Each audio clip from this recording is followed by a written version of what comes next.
آگے چلتے ہیں جناب، صفحہ نمبر بسم اللہ الرحمن الرحیم، صفحہ نمبر 227، کتاب تاج التراجم، بیان حمد الملک کے نام سے۔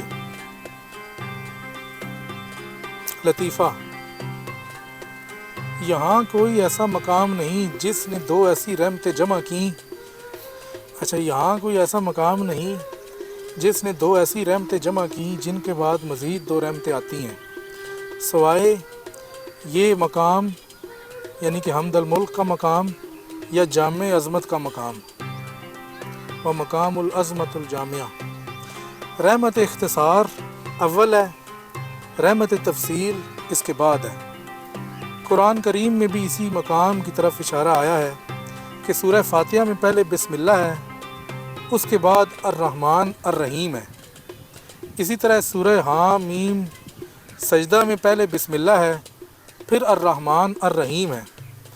اس سے ملتا جلتا کچھ یوں آیا ہے: بسم اللہ الرحمن الرحیم، الرحمن علم القرآن، یعنی کہ رحمان جس نے قرآن کی تعلیم دی۔ یہ اس کے ان مومن بندوں کے دلوں پر نزول ہے جن دلوں میں وہ سمایا، سو یہ اس سے اسی کی طرف نزول ہے، یہ سمجھ۔ اور اے سالک، ان نشانیوں پر بھی غور کر جو حق نے تیرے لیے بلند کیں تاکہ تو اس تک پہنچے۔ ان نشانیوں کو درجہ بدرجہ طے کر یہاں تک کہ تو اس تک پہنچ جائے۔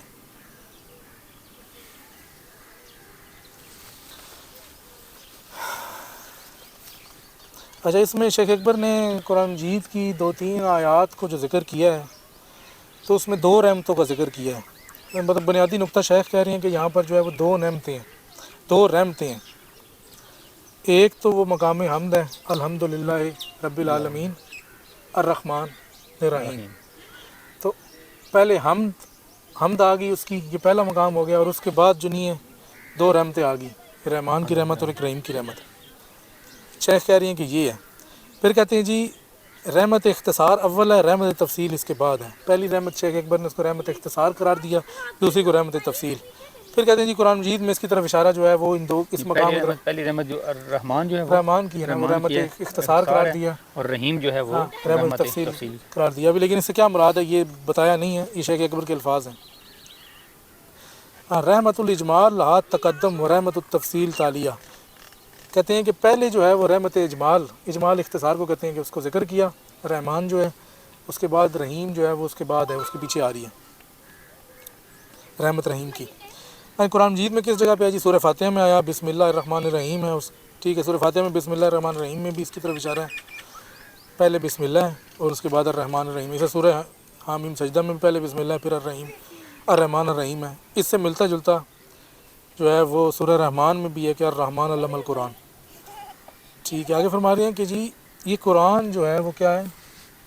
اس کی ان مومن بندوں کے دلوں پر نزول ہے جس میں وہ سمایا۔ یہ جو نزول ہے، یہ جو علامہ کی بات ہو رہی ہے، یہ جو علامہ کی بتانا یا سمانا یا سکھانا جو ہے، اس کو شیخ کیا کہہ رہے ہیں؟ سو یہ اس سے اسی کی طرف نزول ہے، یہ سمجھ، کیونکہ وہ خود ان کے دلوں میں ہے۔ نہیں، نزول تو پہلے جو قرآن تھا وہ نازل ہوا، لیکن ابھی بھی نزول جاری ہے۔ نہیں، شیخ کہہ رہے ہیں کہ یہ الرحمن علم القرآن، کہ رحمان نے قرآن سکھایا۔ تو کیسے سکھایا؟ بندوں کے دلوں پر اس کو اتارا، تو بندوں کے دلوں پہ کس طرح اتارا؟ ابھی جیسے کوئی بھی بندہ ہے، جیسے اگر کوئی بھی بندہ اس کے مطابق اگر کام کرتا ہے، قرآن پاک کے جو جتنے بھی احکامات ہیں قرآن پاک کے اندر، اگر بندہ اس کے مطابق وہ احکامات پورے کر رہا ہے تو وہ سمجھ لیں کہ وہ قرآن پاک کا نزول ہو رہا ہے اس کے دل پہ، تبھی وہ کام کر رہا ہے، ادروائز وہ کر ہی نہیں سکتا۔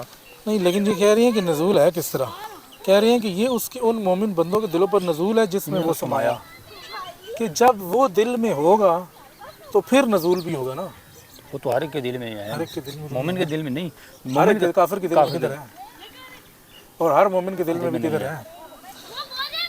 سو یہ اس سے اسی کی طرف نزول ہے، یہ سمجھ، یعنی کہ وہ خود پھر آپ کو اپنے سکھائے گا۔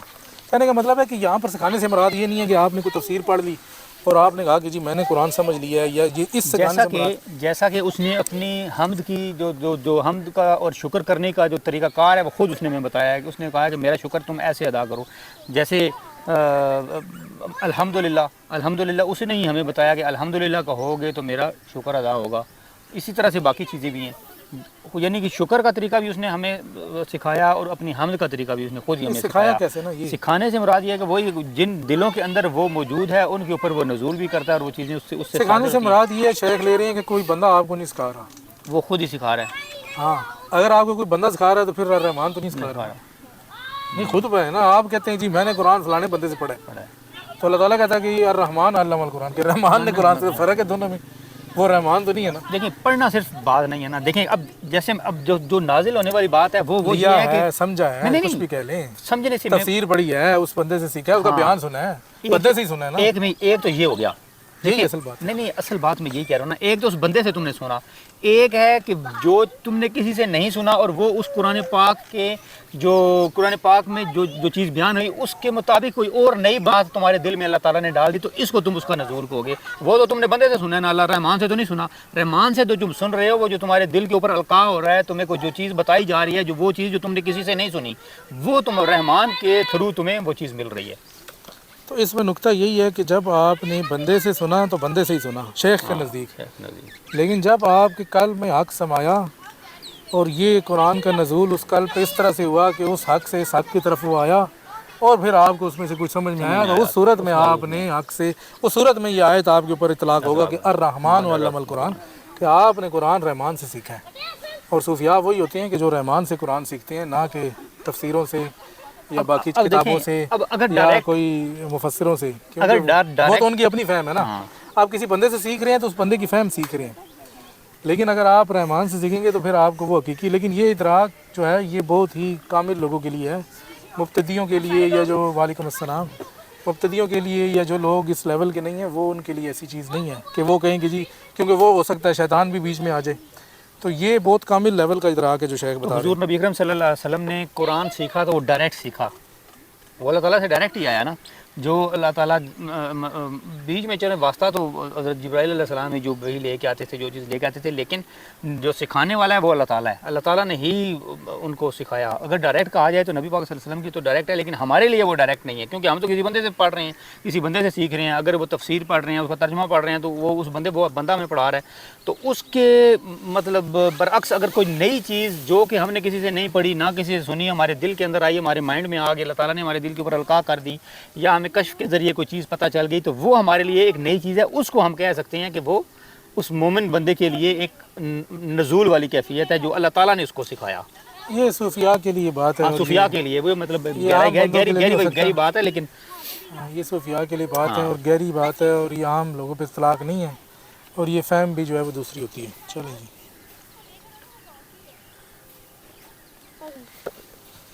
اچھا یہ آگے ہے, اے سالک ان نشانیوں پر بھی غور کر جو حق نے تیرے لیے بلند کی تاکہ تو اس تک پہنچے. اب نشانیوں سے مراد کیا لی جائے گی؟ نشانیوں پر بھی غور کرنا مطلب ظاہری بات ہے کہ یہ تو نہیں ہوگا کہ کچھ نشانیاں بھی تو اس کی ہوں گی نا. یہ جو سارا پروسیس پیچھے بیان کیا ہے کہہ رہے ہیں کہ ان پر بھی غور کرنا ضروری ہے کہ تاکہ تجھے پتہ چلے کہ واقعی حق سے آ رہا ہے کہ کہیں شیطان تو نہیں آ رہا بیچ میں. تو اس کی نشانیوں تک جو پہنچے گا وہ پھر آگے حق تک بھی پہنچے گا.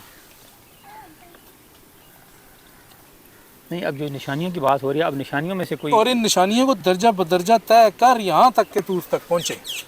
اب جس بندے کو نشانیاں ہی نہیں پتہ, نہ اس نے ان نشانیوں کو طے کیا, نہ اس لیول تک پہنچا, تو وہ اس مقام پہ نہیں پہنچ سکتا. جو بات اس جگہ شیخ نے کی ہے یہ بہت اونچے لیول کی بات ہے. یہ اکثر جو ہمارے یہاں تصوف جو لوگ ہیں وہ بھی اس لیول تک نہیں ہیں, جو پیر حضرات ہیں یا جو مربی ہیں وہ بھی اس لیول تک نہیں ہیں. اکا دکا شاذ و نادر ہی کوئی ہوتا ہے کہ جو اس حد تک تحقیق میں آگے ہو کہ وہ یہ تمام شرائط پوری کرے اور حق کا نزول یا کہہ سکے کہ حق نے مجھے سکھایا.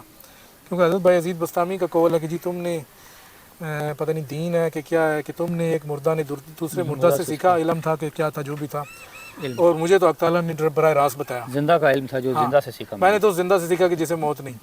تو کہنے کا مطلب حضرت بایزید بستامی کا تو وہ لیول تھا کہ وہ بات یہ کر سکتے ہیں. لیکن کیا یہ آج کل کے دور میں کوئی اور بندہ اس طرح عام بندہ بات کر سکتا ہے؟ یا جتنے ہمارے ہیں ادھر جو لوگ دعویٰ کرتے ہیں اس کا رشد و ہدایت کا وہ بھی کر سکتے ہیں, وہ نہیں کر سکتے. مردہ کا علم تم نے مردہ سے حاصل کیا, اور لیکن جو حق والے ہیں انہوں نے زندہ سے زندہ کا علم حاصل کیا. نہیں تم نے جو علم حاصل کیا علم تو زندہ کا ہی ہے نا, حق کا ہی, لیکن تم نے ایک مردہ کی دوسرے مطلب واسطوں سے حاصل کیا, اور واسطے جو ہیں وہ مردہ ہی ہیں. کیونکہ ظاہری بات ہے کہ حق جو ہے وہ حقیقی زندہ ہے, باقی تو ہر چیز اس کے مقابلے میں تو مردہ ہی ہے نا، یہ سینس میں مردہ ہے۔ تو شیخ کہہ رہی ہیں، تو حضرت بایزید بستامی وہ کہہ سکتے تھے، لیکن کیا آج کوئی کہہ سکتا نہیں، ہے؟ آج تو کل تو اکا دکا کوئی کروڑوں میں ایک آدھ کوئی ہو جو یہ دعویٰ کر وہ بھی سکتا ہے۔ چھپا ہی ہوا ہوگا، وہ تو ہاں مطلب جنرلی یہ کوئی نہیں کہہ سکتا، یہ بہت اونچا مقام ہے۔ اچھا جی آگے چلتی ہیں، لطیفہ کوئی میسج ہے؟ نہیں۔ اکثر مخلوقات ایسی جماعت میں شامل ہیں جو یہ خیال کرتی ہے کہ حق نے صرف ان کے لطائف کو ہی پکارا۔ یہ بڑا زبردست لطیفہ ہے۔ لہٰذا انہوں نے اپنے ظواہر کی قدر نہ کی۔ ہم پچھلے میرے خیال میں جو پچھلی بیٹھک میں بھی اسی طرف اشارہ کر چکے ہیں، لیکن دوبارہ سے آ گئے۔ اکثر مخلوقات ایسی جماعت میں شامل ہیں جو یہ خیال کرتی ہیں کہ حق نے صرف ان کے لطائف کو ہی پکارا ہے۔ انہوں نے اپنے ظواہر کی قدر نہ کی، بلکہ علوی لطائف کو فکری معارف سے پاک کرنے میں لگے رہے، جبکہ حق تو ان کے اعتقاد کے برخلاف ہے، کیونکہ اس نے انہیں پورے کا پورا بلایا۔ بلانا بھی بلائے جانے والے کے حساب سے مختلف ہے، بلائے جانے والے عضو کے حساب سے مختلف ہے۔ جسے نظر سے بلایا گیا اسے سماعت سے نہ بلایا گیا، جسے کسی ایک عضو سے بلایا گیا، کسی ایک چیز سے بلایا گیا، اسے کسی دوسری چیز سے نہ بلایا گیا۔ اور جس نے کسی ایک عضو سے جواب دیا برخلاف تمام کے، تو اس کا جواب بھی قبول نہ ہوا۔ اس مقام کے اشخاص کا کہنا ہے یہاں صرف کبیرہ گناہ ہی ہیں، کیونکہ جس کی نافرمانی کی گئی وہ تو ایک ہی ہے، لہٰذا حکم عدولی کا کوئی راستہ نہیں، کیونکہ حرمت کا پاس نہ کرنا کبیرہ گناہ ہے، چاہے اس کی سزا کم ہی کیوں نہ ہو یا وہ معاف ہی کیوں نہ کر دیے جائے۔ تو یہ ملک، اس کا چونکہ عنوان تھا تو یہ بھی اس سے ریلیٹڈ ہی ہے۔ ملک سے مراد یہ بادشاہت بھی آتی ہے، یہ کائنات بھی آتی ہے، جسم بھی آتا ہے۔ تو شیخ کہہ رہے ہیں کہ جی اکثر مخلوقات یہ خیال کرتی ہیں، زیادہ تر لوگ تصوف میں یہ خیال کرتے ہیں، باقی بھی ہیں لیکن تصوف میں زیادہ تر لوگ یہ خیال کرتے ہیں کہ حق تعالیٰ نے صرف ان کے لطائف کو ہی پکارا ہے، وہ اپنے ظواہر کی قدر نہیں کرتے، یعنی اپنے ظاہری جسم کو چھوڑ دیتے ہیں، اپنے ظاہری کو چھوڑ دیتے ہیں، ظاہری حالت کو چھوڑ دیتے ہیں، ظاہری دنیاوی اسباب کو بھی چھوڑ دیتے ہیں۔ وہ کہتے ہیں جی نہیں جی ظاہر کو نہیں دیکھیں، ہمیں تو باطن ہے، وہ ٹوٹل باطنی بن جاتے ہیں اور صرف باطن کے اوپر چلنے کی کوشش کرتے ہیں تو کامیاب نہیں ہو پاتے، اور پھر ایسے نفسیاتی طور پہ مریض بن جاتے ہیں کہ دوسروں کو بھی جو ہے نا وہ بڑے مسائل میں ڈال دیتے ہیں، خود تو مسائل میں ہوتے ہیں۔ آگے جو ہوگا وہ یہ جو جتنے بھی اعضاء ہیں ان سے ہی سوال ہوں گے، اعضاء ہی سوال دیں گے۔ آنکھ سے تم نے جو کام کیا ہے اس کا جواب دو، ہاتھ سے جو تم نے کام کیا ہے اس کا جواب دو، تم نے زبان سے کسی کو اگر تنگ کیا تو اس کا جواب دو، پاؤں وہ تو بعد کی بات ہے نا، پہلے ہی تو اس کا حق ہے، جسم کا حق ادا کرے گا تبھی حق ادا کرے گا، جسم کا حق ہی نہیں ادا کر رہا۔ مطلب آپ دیکھیں ایک ہمارے یہاں یہ بھی ہے کہ جی یہ مجرد رہنا جو ہے تصوف میں بہت زیادہ طریقت میں ہے، جی مجرد سے مراد کہتی شادی نہیں کرنا، تو بھئی جسم کا حق تو ہے کہ کرنا، تمام انبیاء یا اکثر انبیاء نے کی، اور ہمارے لیے جو اسوہ ہیں نبی پاک صلی اللہ علیہ وسلم، وہ ان کی مثال سب سے بڑھ کر ہے، تو وہ جسم کا حق ہے۔ اگر آپ نے وہ حق ہی ادا نہیں کیا اور آپ کہیں جی میں تو روحانی جنگلوں میں نکل جاؤں اور میں اپنی باطنی طور پہ کوئی ایسی چیزیں حاصل کروں اور پھر میں کمال کو پالوں، تو ایسا نہیں ہو سکتا، کبھی بھی نہیں ہو سکتا۔ تو یہ ہے کہ جی وہ سمجھتے ہیں کہ اللہ تعالیٰ نے ان کے لطائف، کیونکہ وہ خیال کرتے ہیں کہ اللہ تعالیٰ جو ہے وہ لطیف چیز ہے، روح بھی لطیف ہے، اور یہ سارے لطیفے ہوتے ہیں اور لطیفوں کے ذکر ہیں۔ وہ کہتے ہیں یار جسم تو بالکل فارغ ہے، اس کو چھوڑ دو۔ جب وہ جسم کو چھوڑتے ہیں تو اس کے بعد ان کی روح بھی اس قابل نہیں رہتی۔ کل پرسوں ہی ہم پڑھ رہے تھے نا وہ تھکاوٹ والا، ہاں وہ تھکاوٹ والا بھی ہے، اور اب اسی طرح کی وہ جسم کا جب حق ادا نہیں کرتے، اب کیا ہے کہ کچھ ہوئیں وہ جنگلوں میں نکل جاتے ہیں، جیسے وہ ہندو جوگی ہوتے ہیں، وہ چلے جاتے ہیں بالکل ننگے پھرتے رہتے ہیں گرمی میں، نہ مطلب جو ہے معدے کا جو ہوگا وہ بھی حق ادا نہیں کرتے، جسم کا کیا کھانا نہیں کھائیں گے، کتنے دن بھوکے رہیں گے۔ وہ ایک اور چیز ہے کہ جو اسلام کے اندر جو ہوتے ہیں صوفیاء، وہ جاتے ہیں اور وہ اپنے کچھ ٹائم کے لیے وہ مجاہدہ کرتے ہیں، لیکن ایک ٹریننگ ہے نا، وہ ٹریننگ ہے نا، ایک ہے جو ہمیشہ کے لیے وہی کام کرتے ہیں۔ ایک ہے ٹریننگ تو اس وجہ سے نا کہ آپ جسم کو تیار کرتے ہیں، جسم اچھی کنڈیشن میں ہوگا تو روح بھی اچھی کنڈیشن میں ہوگی، کیونکہ پچھلے میں ہم پڑھ چکے ہیں کہ روح جو ہے وہ جسم کی روح بادشاہ ہے اور جسم اس کی رعایا ہے۔ اگر رعایا اچھی کنڈیشن میں نہیں ہے، مطلب آپ بالکل بیماری میں ہیں، آپ کے آواز کام نہیں کر رہی، آپ کو بھوک لگی ہوئی ہے، آپ کو 100 مسائل ہیں، جیسے ہم نے کہا تھا تو آپ کیا کر سکتے ہیں؟ بھوک لگی آپ کی روح کیا کر سکتی ہے؟ کچھ بھی نہیں کر سکتی۔ وہ بھی ایک ایسی مینٹلی کنڈیشن میں چلی جائے گی کہ وہاں پر وہ ساری چیزیں مطلب اس کی جو ہے نا وہ گڈ مڈ ہو جائیں گی۔ تو اس لیے تو کہتے ہیں غربت بھی جو ہے وہ بھی ایک ایسی فقر ہے، فقر سے پناہ مانگو، وہ کفر کے نزدیک لے کے چلی جاتی ہے بندے کو۔ فقر کو کفر کے نزدیک کیوں لے کے جاتا ہے؟ وہ بھی اسی وجہ سے لے کے جاتا ہے کہ اس کمزوری میں جب وہ کمزور ہوتا ہے تو شیطان کا وار اس پہ بڑا اٹیک، بڑا حاوی ہوتا ہے، اور اتنا شیطان جتنا اس پہ اٹیک اس وقت کرتا ہے اتنا کبھی بھی نہیں کر سکتا، فل زور سے آتا ہے وہ اس وقت، کیونکہ وہ کمزور حالت میں ہے نا. جب آپ کا جسم بھی توانا ہے، روح بھی توانا ہے، اور آپ حشاش بشاش ہیں، ہر چیز آپ کی ٹھیک ہے، چوکنا ہے. چوکنا ہے، تو اگر پھر آپ آپ ظاہری طور پہ بہتر ہیں، باطنی طور پر بھی بہتر ہیں. ظاہر سی بات ہے، چوکنا مطلب ہر طرف سے آپ کو اس کا پتہ ہے کہ یہ اس طرف سے آ سکتا ہے. جب آپ کا دھیان ہی سارا روٹی میں ہے تو باقی اطراف سے تو آپ اس کو ٹیکل نہیں کر رہے، خالی دھیان سارا مجھے روٹی پہ، تو وہ پیر- وہیں سے ہی پکڑے پیر گا. صاحب کا ایک وہ واقعہ یاد آ گیا نا. تو ایک پیر صاحب تھے، وہ کہتے تھے کہ جی میں رات کو بڑی ریاضت کرتا ہوں تو ساری رات میں سوتا نہیں ہوں. تو مرد صاحب تو جان جائیں گے. تو وہ کہتے ہیں جی پھر صبح کے ٹائم میری یہ حالت ہوتی ہے، کوئی بندہ آئے یا کوئی عورت آئے تو میں اس طرح اس کو، مطلب مجھے نہیں پتہ چلتا یہ بندہ ہے مرد ہے عورت ہے، یہ مرد ہے. اور کہتے ہیں کئی دفعہ کوئی عورت آتی ہے تو میں اس سے وہ گلے ملنے کے لیے اٹھ جاتا ہوں ہاتھ ملانے کے لیے، مطلب یا ہاتھ ملانے کے لیے اٹھ جانا، گلے ملنے، جو بھی کہنے کا. تو کہنے کا بات ہے کہ ساری رات کی جب آپ نے اتنی ریاضت کی کہ آپ صبح اپنا ہی ہوش نہیں ہے، تو ایسی صورت میں پھر آپ کو بات تو وہی آ گئی نا کہ جسم جب حق ادا کرنا، جسم کا حق ادا کرنا ضروری جب ہے. جسم بے سکونی میں ہے تو روح کس طرح بہتر رہ سکتی ہے.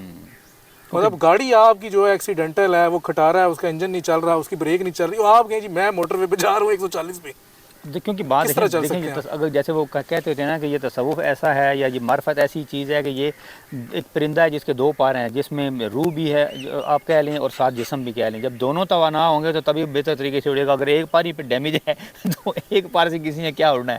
اس لیے ہاں ایک بار سے نہیں اڑ سکتا. اس لیے پراپر اگر آپ نے اس فیلڈ میں جانا ہے تو اپنی روح کا بھی حق ادا کریں اور اپنے جسم کا بھی حق ادا کریں. اپنے جسم کے جتنے بھی تقاضے ہیں ان کو پورا کریں، شریعت کے مطابق، شریعت کے جسم مطابق، کے تقاضے شریعت کے مطابق کریں، اور روح کے جو ہیں تقاضے وہ حقیقت کے مطابق ہیں، طریقت کے مطابق ہاں ہیں. بس. ٹھیک ہے جی. بلکہ علوی لطائف کو فکری معرف سے پاک کرنے میں لگے گی، جبکہ حق تو ان کے اعتقاد کے برخلاف ہے. شیخ فرما رہے ہیں حق نے ان کو دونوں طرف سے بلایا ہے، شریعت سے بھی بلایا ہے، طریقت سے بھی بلایا ہے، یعنی جسم سے بھی بلایا ہے، روح سے بھی بلایا ہے. یہ نہیں بلایا کہ خالی روح سے ہی بلایا ہے، دونوں طریقوں سے بلایا. انہیں پورے کا پورا بلایا، اور پورے کا پورا بلایا تو پورے کا پورا ہی آنا چاہیے. ادھوری آدھی ادھوری آپ اگر آپ کو آدھی ادھوری کر رہے ہیں تو وہ نہیں ہو سکتا.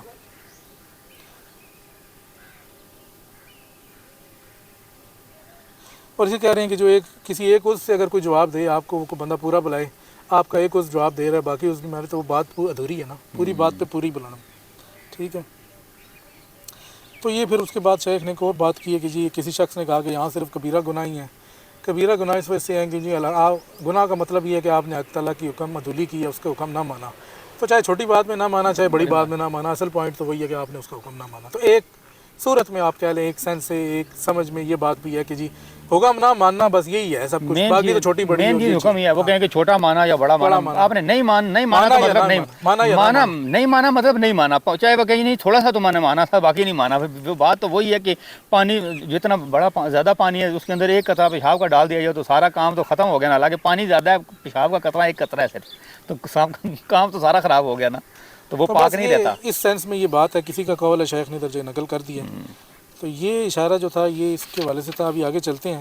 ہو گیا مکمل؟ ہاں نہیں، بس یہ ایک دو رہ گئے ہیں، مکمل کرتے ہیں، اس کے بعد پھر ختم کرتے ہیں. اشارہ: اے سالک، تیرا ہر جز عالم اور ناطق ہے. آپ یہ دیکھیں نا، پہلے بھی اجزاء کی بات کی، ابھی پھر نیچے ہر جز سے مراد ہے آپ کے جسم کا ہر جز عالم اور ناطق ہے. جیسے میں نے پہلے بتایا تھا کہ وہ اس کے ہاتھ بھی عالم بھی ہیں، ناطق بھی ہیں، اس کی زبان، کان، یہ وہ تمام اجزاء عالم بھی ہیں، ناطق بھی ہیں، یعنی آپ بولتے بھی ہیں اور جانتے بھی ہیں. لہٰذا محجوب مت بن کہ اپنی سماعت سے بولنے کی نفی کر، اور یہ مت کہہ کہ میں ایک ہوں، تو ایک نہیں، تجھ میں تو کثرت ہے. آگے شیخ اکبر آیت لے کے آئے ہیں: یوم تشہد علیہم السنتہم وایدیہم وارجلہم، کہ جس دن ان کی زبانیں، ان کے ہاتھ، ان کے ٹانگیں ان پر گواہی دیں گی. وقالوا لجلودہم لما شہدتم علینا، وہ اپنی جلدوں کو کہیں گے کہ تم ہمارے خلاف کیوں گواہی دے رہی ہو. تو بس تو یہ دو آیات شیخ لے کر آئے ہیں، اور اس میں یہ بتایا کہ آپ کا یہ پہلے بھی ہم بتا چکے ہیں کہ پچھلی بیٹھک میں بتا چکے ہیں. ہماری کسی کتاب میں بھی ہے نا، اپنی اس میں ہے مواقع نجوم میں شاید، جس میں تو سارے پیٹ کا، ہاتھ کا، کان، ناک، اعضاء، مواقع نجوم میں ہماری کتاب ہے نا، اس میں بھی مواقع نجوم میں شیخ کی کتاب میں ہے. لیکن ہم یہ پہلے پچھلی بیٹھک میں بھی بتا چکے ہیں کہ انسان متفرق اشیاء کا مجموعہ ہے، اور یہ جو اس کے جسم بنا یہ کن کن اشیاء سے مل کے بنا ہے. تو وہ چونکہ وہ اشیاء جو ہیں وہ عالم بھی ہیں، ناطق بھی ہیں، تسبیح بھی کرتی ہیں اللہ تعالیٰ کی. تو اس سینس میں انسان اپنی روح جو کون سی روح ہے، نفس ناطقہ سے پہلے بھی، یعنی روح پھونکنے سے پہلے بھی وہ عالم اور ناطق ہے ایک لیول پہ. پھر دوسرے لیول پہ روح تدبیر ہے اور تیسرے لیول پہ روح وہ جیسے ہم نے تین پچھلے سٹیجز میں بتائی تھیں، بتایا ہاں تو پچھلی اگر وہ دیکھ لیں ہماری جو ہے نا بیٹھک، اس میں دیکھ لیں وہ ساری اس میں تفصیل ہے. تو یہ شیخ یہ بتا رہے ہیں کہ ہر بندے سالک کو کم سے کم ان چیزوں کا ادراک ہونا چاہیے، اور یہ اس کو نہیں کہنا چاہیے کہ میں تو ایک ہوں، تجھ میں بھی کثرت ہے. تو یہ اپنی کثرت کو جو ساتھ لے کے چلنا ہے، چونکہ پچھلے میں بتایا نا کہ جسم اور روح کو ساتھ لے کے چلنا ہے، اور ابھی یہ جسم اور روح میں جتنی کثرت ہے اس ہر کثرت کو، ہر جز کو ساتھ لے کے چلنا. اب یہ باریکی میں آگے بتا رہے ہیں. حق ادا کرنا نا، ہر جز کا حق ادا کرنا ہے. اگر حق وہ ادا نہیں کریں گے تو پھر پکڑ ہوگی، کیونکہ آگے انہی سے ہی سوال ہونا ہے. بندے کی زبان تو اس وقت بند ہو جائے گی، باقی اعضاء بولیں گے کہ اس سے تو نے فلاں کام کیا تھا. اب وہ جو عضو ہوگا وہ بتائے گا کہ اس نے مجھ سے یہ والا عمل کیا تھا.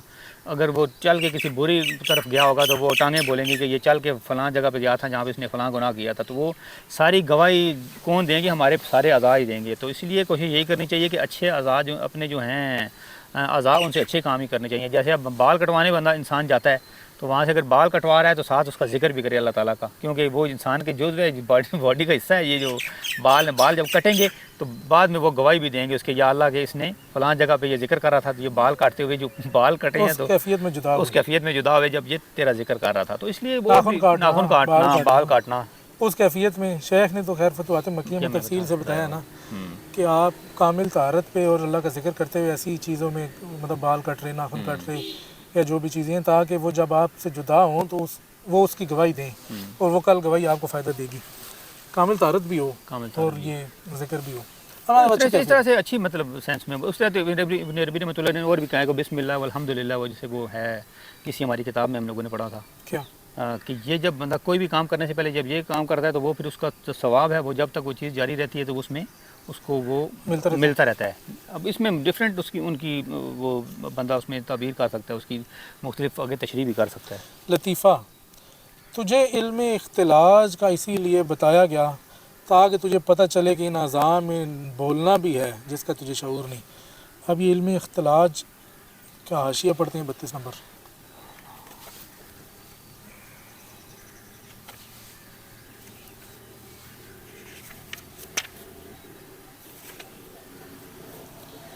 اچھا، یہ علم اختلاج وہ علم ہے جس میں انسان کے اعصابی نظام میں خلل کے باعث اس کی حرکت ارادی نہیں رہتی، جیسا کہ ریشہ وغیرہ جس میں انسان کے ہاتھ پاؤں کانپنے لگتے ہیں بغیر اس کی اپنی مرضی کے.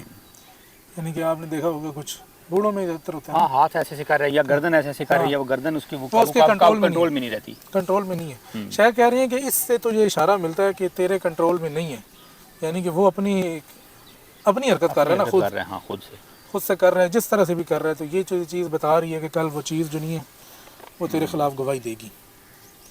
اچھا جی، ہر ایک کے ساتھ اس کے اخلاق پر ہو وہ تیرے ساتھ ہوگا. اس سے مراد حق تعالیٰ کے ہر ایک کے ساتھ اس کے اخلاق پر ہو، یعنی کہ تو ہر مخلوق میں سے ہر ایک کے ساتھ معاملہ کر ویسا کر کہ جیسا حق تعالیٰ اپنی مخلوق سے کرتا ہے، جس طرح سے اس نے تجھے بتایا، یا اس کے اخلاق ہیں اچھے اخلاق جو ہیں. وہ کس طرح بھی اخلاق اللہ، کس طرح وہ تخلقوا باخلاق اللہ، اللہ تعالیٰ کے اخلاق اپناؤ. کہتے ہیں کہ اگر تو ایسا کرے گا تو بیسیکلی حق تعالیٰ کے ساتھ ہے، اس سے مخلوق کے ساتھ نہیں ہے. یہ وہی ہے کہ جی جس نے جو اللہ کا ذکر کرتا ہے وہ اس کے ساتھ ہوتا ہے. جب آپ کر رہے ہیں کسی کے ساتھ معاملہ تو اللہ کو یاد کر کے کر رہے ہیں نا. جب آپ اللہ کو یاد کر رہے ہیں تو اللہ آپ کے ساتھ ہے. تو یہ اس سینس میں بات ہے کہ ہر ایک کے ساتھ اس کے اخلاق پر ہو وہ تیرے ساتھ ہوگا. تو یہاں پر ابھی ہم اس کا اختتام کرتے ہیں، کچھ کامنٹس وغیرہ آئے ہیں ان کا جواب دیتے ہیں، اس کے بعد انشاءاللہ اس نشست کو برخاست کرتے ہیں. باقی نیکسٹ جو ہے وہ اسی طرح جمعے کو اور سنڈے کو ہوگی، رمضان سے پہلے رمضان کی ٹائمنگ کے بارے میں کچھ کریں گے تو وہ انشاءاللہ اس پہ ہیں. مطلب دیکھیں کامنٹس آئے ہیں تو ان کے جواب کافی سارے. عباسی امبار صاحب کہہ رہے ہیں کہ نہیں عبادت کے لائق تو آگے کہتے ہیں وحدت الوجود. عباسی امبار صاحب کہہ رہے ہیں جی. آگے سمین اعظمت صاحب کہہ رہی ہیں یہ بھی ذکر ہی ہے.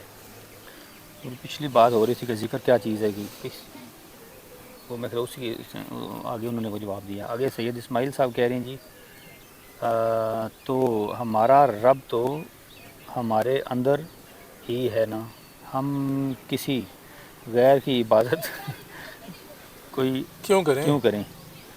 اچھا، یہ میرے خیال میں یہ آپ دوسرے سینس میں چلیں گے، وہ اعتقادی خدا پہ چلے گئے ہیں. آپ اس میں آپ تھوڑی سی اس میں وہ کریں. آپ کے اندر رب جو ہے وہ رب کی نشانیاں ہیں، اور وہ اعتقادی خدا ہے، وہ حقیقی خدا نہیں ہے. ایک اس کی اعتقادی ہے، جو اعتقاد آپ کے بنایا وہ رب آپ کے اندر ہے. آپ نے سمجھ لیا کہ گرا بھی میرے اندر ہے، اس طرح نہیں ہے.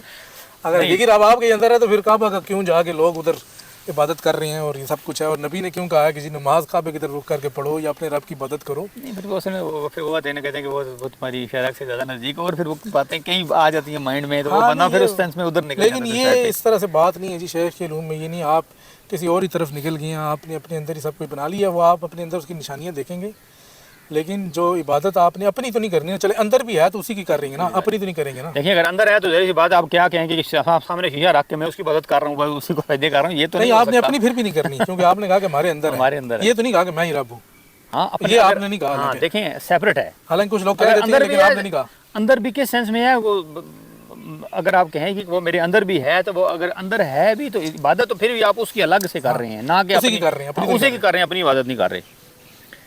اچھا آگے ہے جی، اس سے مراد ہے عباسی پار صاحب کریں، اس سے مراد یہ ہے کہ اللہ دنیا آسمان میں کہیں نہیں سما سکا مگر مومن بندے کے دل میں سما گیا۔ دل اللہ کا تخت ہے بھائی، اس لحاظ سے وہ ہمارے اندر ہے۔ ہاں یہ دیکھیں نا، آپ کمنٹ پڑھیں نیچے لوگ آپ کو بتا رہے ہیں کہ کس طرح سے۔ اچھا آگے باسی صاحب کہہ رہے ہیں جی کہ آپ لفظی مطلب نہ لیں بلکہ باطن میں نظر ڈالیے، یہ علم لدنی ہے جو باطن سے ہوتی ہے، یہاں عقل کو مت دوڑائیں، ایمان سے ہاتھ کو بڑھیں گے، دو بیٹھیں گے۔ اچھا جی عباسی صاحب آگے کہہ رہے ہیں جی کہ اس کی حقیقت کا کھلنا بھی تو نزول ہونا مراد ہو سکتا ہے، یعنی آیات کی حقیقت اس سے واضح ہو جائے۔ جی یہی مراد ہے۔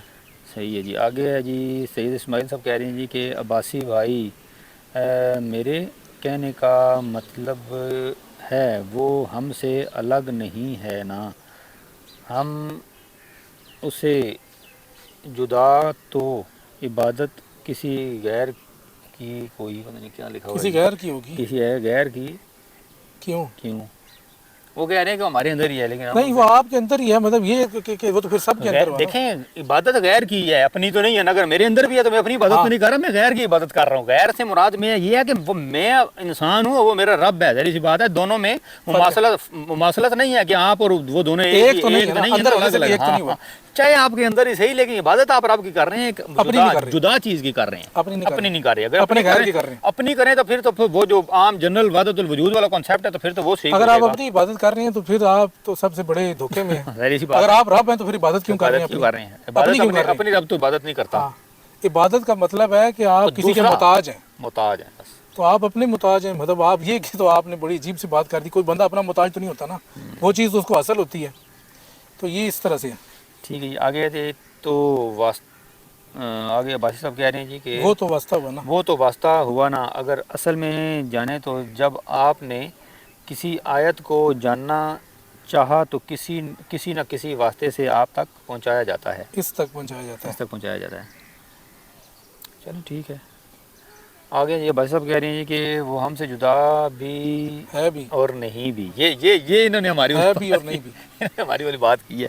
دیکھیں انسان جو ہے نا وہ سائے اور جو دھوپ ہے نا اس کے درمیان والی لکیر ہے، آپ اس لکیر کو کیا کہیں گے؟ برزخ۔ اس کو کہ برزخ کہیں گے نا آپ اس کو دھوپ کہہ سکتے ہیں، نہ آپ اس کو چھاؤں کہہ سکتے ہیں، دونوں ہی کہیں گے کہ یہ چھاؤں میں بھی ہے اور یہ ٹھیک ہے، آپ نے ہے بھی اور نہیں والی بات جو کی ہے صحیح ہے۔ اچھا جی آگے ہے جی کدھر پڑا تھا پتہ نہیں، کس نے؟ ہاں وہ ہم سے جدا بھی ہے اور نہیں بھی ہے، پھر اس نے ہمیں تخلیق کیا اور اپنی صفات ہمیں دی، ہمارا وجود ہمارا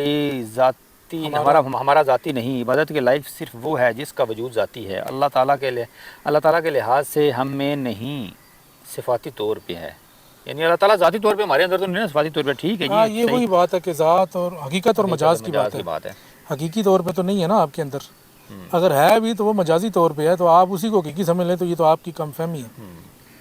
اچھا آگے ہے جناب، پھر بھائی صاحب کہہ رہے ہیں کہ تو عبادت ذات کی ہوتی ہے صفات کی نہیں۔ ٹھیک ہے جی چلیں آگے جناب بھائی صاحب کہہ رہے ہیں اسی طرح تو حسین ابن منصور حلاج بھی تو باطن میں ہی رہ گئے تھے۔ اچھا جی اسماعیل صاحب کہہ رہے ہیں جی لیکن اس کی پہچان تو صفات سے ہی ہے، اور خطا کہتا ہے اور کہتا ہے میں تمہارے شرک سے بھی زیادہ قریب ہوں۔ ٹھیک ہے جناب، یہ آپ آپس میں لگے رہیں، یہ ساری کیونکہ یہ آپس میں ڈسکشن کریں تو انشاءاللہ آپ کو اس میں سے مزید چیزیں سمجھ میں آئیں گی. عباسی صاحب نے کافی اچھا مطلب عباسی صاحب آپ کو نے جو ہے اچھا نقطہ بتایا. نظر آپ کو کافی تفصیل سے بتا دیا ہے, تو آپ ان کی باتوں پہ غور کریں. چلیے یہ اچھی بات ہے جی کہ ہمارے دوست جو ہیں وہ پڑھنے کے بعد ان کو کافی سمجھ بھی آ رہی ہے. فیس بک تو آ گئی ہے, کدھر گیا وہ کدھر گیا؟ پتہ نہیں. چلو دوبارہ کال لیتے ہیں.